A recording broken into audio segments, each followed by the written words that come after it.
اعوذ باللہ من الشیطان الرجیم بسم اللہ الرحمن الرحیم وَأَنكِحُوا الْأَيَامَ مِنْكُمْ وَالصَّالِحِينَ مِنْ عِبَادِكُمْ وَإِمَائِكُمْ۔ ناظرین گرامی، آج ہماری چھٹی گفتگو آپ کی خدمت میں ہے اور انشاءاللہ آج ہماری کوشش ہوگی کہ پری میرج کے عنوان پر تقریباً ہماری اب یہ آخری گفتگو ہیں اور انشاءاللہ اب ہم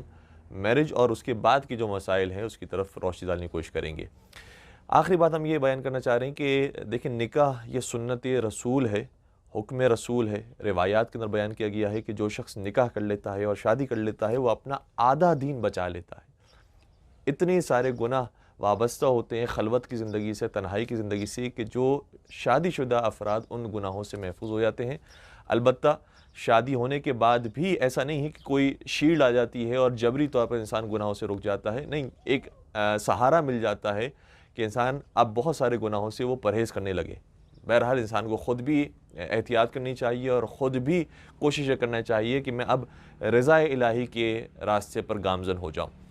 تو یہ سنت ہے، سنت رسول ہے، سنت علی و بطول ہے۔ لہٰذا میں اپنے تمام نوجوانوں سے درخواست کروں گا کہ ضرور گھبرائے بغیر اس چیز کی طرف قدم آگے بڑھائیں، کیونکہ ہمیں اندازہ ہے کہ بہت سارے ایسے نوجوان ہیں کہ جو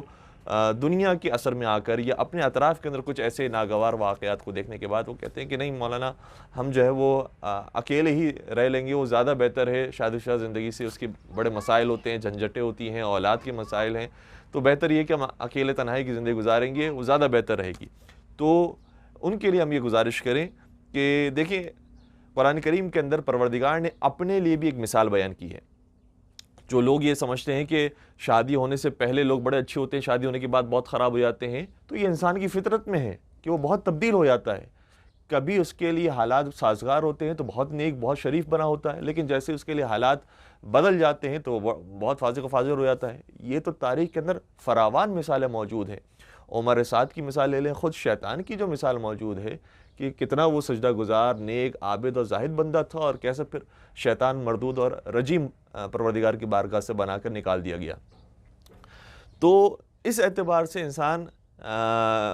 یوں فکر نہ کرے کہ خود پروردگار کے نافرمان کتنے لوگ موجود ہیں کہ جو کبھی جو ہے وہ ایسے سجدہ گزار بنتے ہیں اور ایسے عبادت گزار بنتے ہیں کہ ان سے بڑا کوئی عابد نہیں، اور پھر ایسے معصیت کار بنتے ہیں کہ ان سے زیادہ کوئی معصیت کار نہیں ہوتا۔ اس کے لیے ایک مثال میں آپ کو سورہ یونس کی آیت نمبر 12 سے دینا چاہوں گا، جس میں پروردگار ارشاد فرماتا ہے کہ وَإِذَا مَسَّ الْإِنسَانَ الضُّرُّ دَعَانَا لِجَنبِهِ أَوْ قَاعِدًا أَوْ قَائِمًا۔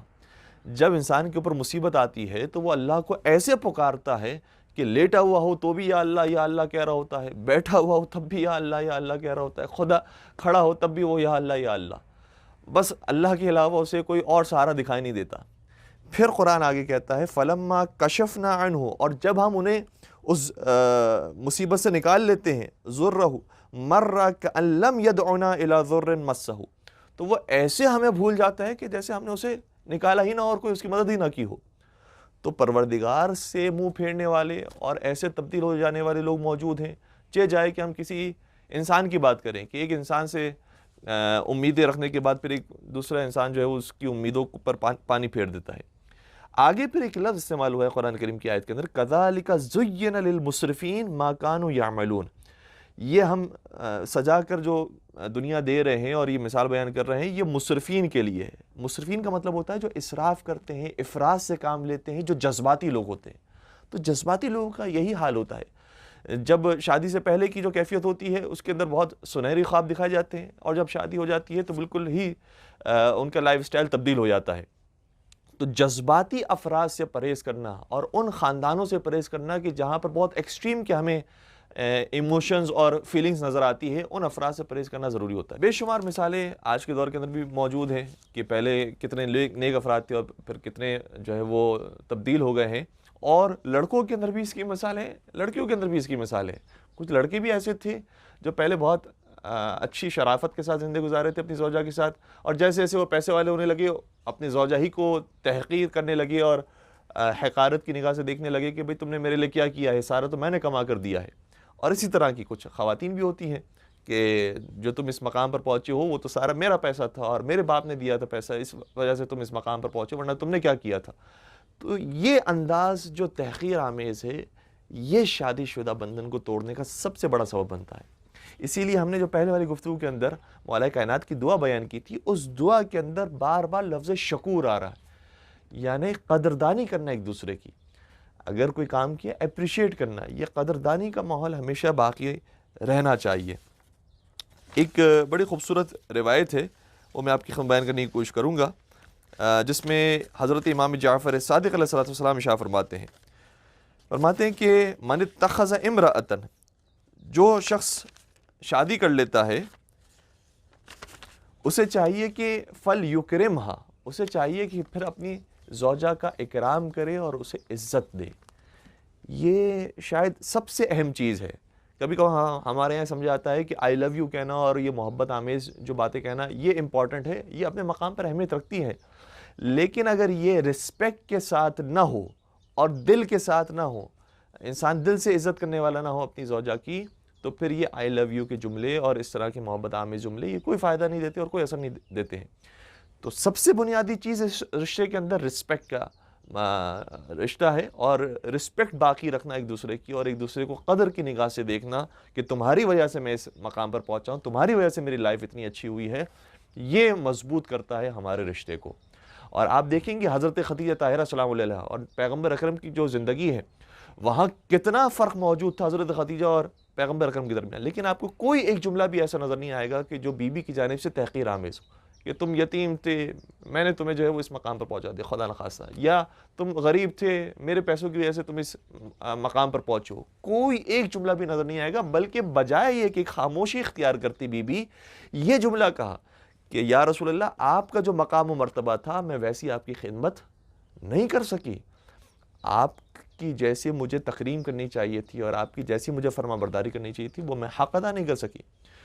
تو جناب خدیجہ طاہرہ سے ہم یہ درس لے کر جائیں اور یہ تحفہ لے کر جائیں کہ میاں بیوی کے رشتے کے اندر ایک دوسرے کی رسپیکٹ کرنا کتنا ضروری ہوتا ہے، اور پھر یہی ماحول ہمیں حضرت مولا کائنات اور حضرت سیدہ کائنات کے رشتے کے اندر نظر آتا ہے۔ کبھی بھی جناب سیدہ کائنات نے نہیں فرمایا مولا کائنات سے کہ آپ غریب تھے، آپ کے پاس مہر دینے کے لیے پیسے موجود نہیں تھے، آپ نے بڑی مشکل سے جو ہے وہ اتنے کم پیسوں کے اندر شادی کی ہے، تو آپ جو ہے وہ مجھے تو ٹھیک انداز سے نہیں رکھ پاتے۔ کہیں کوئی ایسا اسٹیٹمنٹ ہمیں نظر نہیں آتا ہے، بلکہ بہت زیادہ پیار و محبت کا رشتہ۔ اور مولا کائنات شاہ فرماتے ہیں کہ جب جب میں سیدہ کائنات کو دیکھتا تھا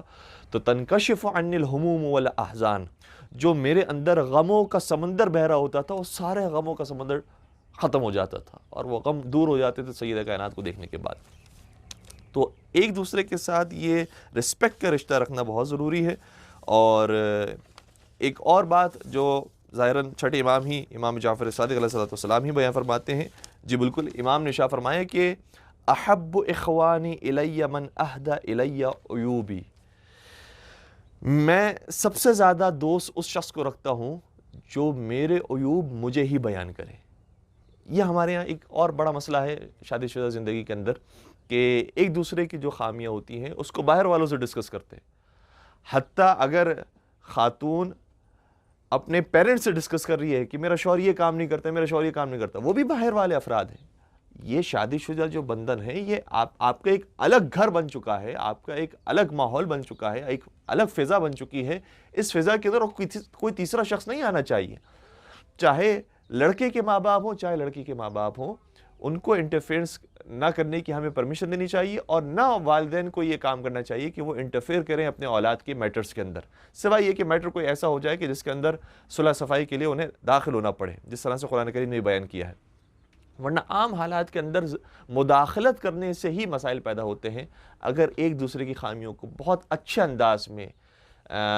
خیر خواہی کے ساتھ ایک دوسرے کو بیان کر دیا جائے کہ دیکھیں یہ عادت آپ کی اچھی نہیں ہے، اسے تبدیل کر لیں تو بہت اچھا لگے گا، ویسے آپ بہت اچھے ہیں، بس یہ اگر ٹھیک ہو جائے تو بہت اچھی بات ہے۔ اور یہ آپ کہہ کے ان کی 100 عادتیں ٹھیک کر سکتی ہے کہ ویسے آپ بہت اچھے ہیں لیکن یہ ایک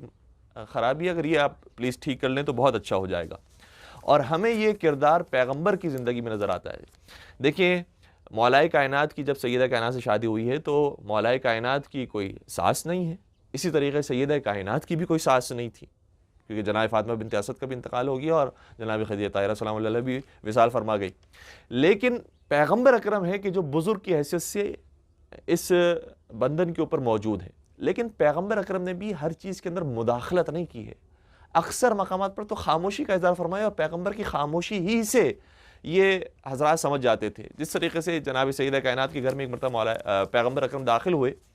تو پیغمبر ویسے بہت زیادہ گفتگو فرمایا کرتے تھے، لیکن اس موقع پر گفتگو کم فرمائی. تو جناب سیدہ کائنات نے یہ چیز محسوس کر لی، اور جب پیغمبر چلے گئے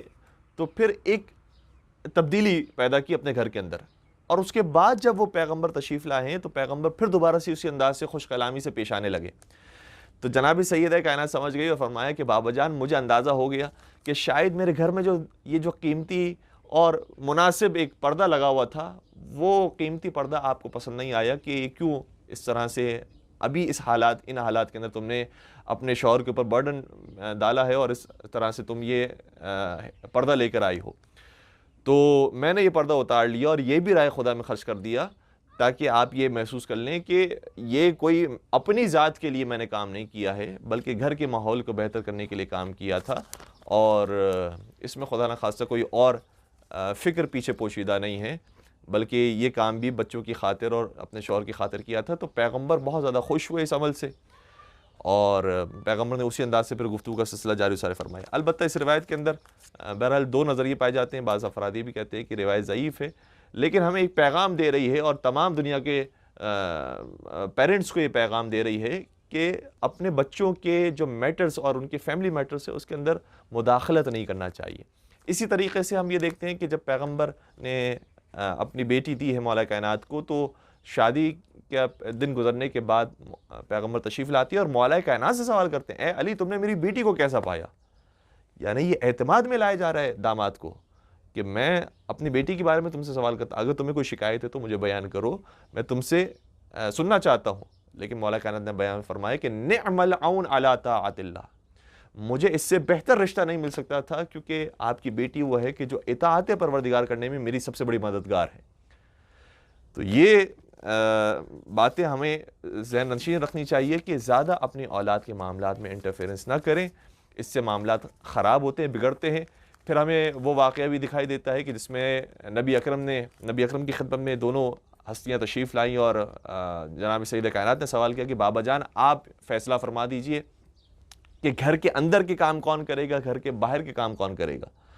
تو پیغمبر نے بیان فرمایا کہ اے بیٹی تمہیں گھر کے اندر کے کام کرنے ہیں، گھر کے باہر کے کام علی مرتضیٰ کریں گے.